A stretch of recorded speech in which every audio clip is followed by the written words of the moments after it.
Just imagine this.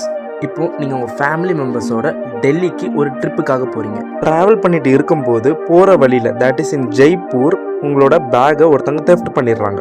So நீங்கள் nearby இருக்கிற டெல்லியில் இருக்க போலீஸ் ஸ்டேஷனில் போய் எஃப்ஐஆர் ஃபைல் பண்ணுறீங்க. ஆனால் டெல்லியில் இருக்க போலீஸ் இங்கே நீங்கள் ஃபைல் பண்ணக்கூடாது, because you're out of your jurisdiction. அவங்கக்கிட்ட இந்த ஜூரிஸ்டிக்ஷன் பவர் இல்லைன்னு சொல்கிறாங்க.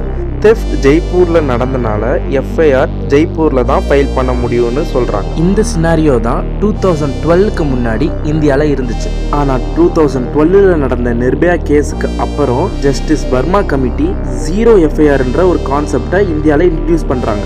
ஜீரோ எஃப்ஐஆர்னா எஃப்ஐஆர் எந்த போலீஸ் ஸ்டேஷனில் வேணால் ஃபைல் பண்ணலாம். ஆல்ரெடி பார்த்த எக்ஸாம்பிள் மாதிரி இப்போ ஜெய்ப்பூரில் ஒரு தெஃப்ட் நடந்தாலும் நம்ம நியர்பை இருக்கிறது டெல்லி போலீஸ் ஸ்டேஷனாக இருந்தாலும் அங்கே போய் நம்ம ஜீரோ எஃப்ஐஆர் ஃபைல் பண்ணிக்கலாம். அந்த எஃப்ஐஆரை ஜீரோன்னு நம்பர் பண்ணி இன்வெஸ்டிகேஷன் ஸ்டார்ட் பண்ணிடுவாங்க.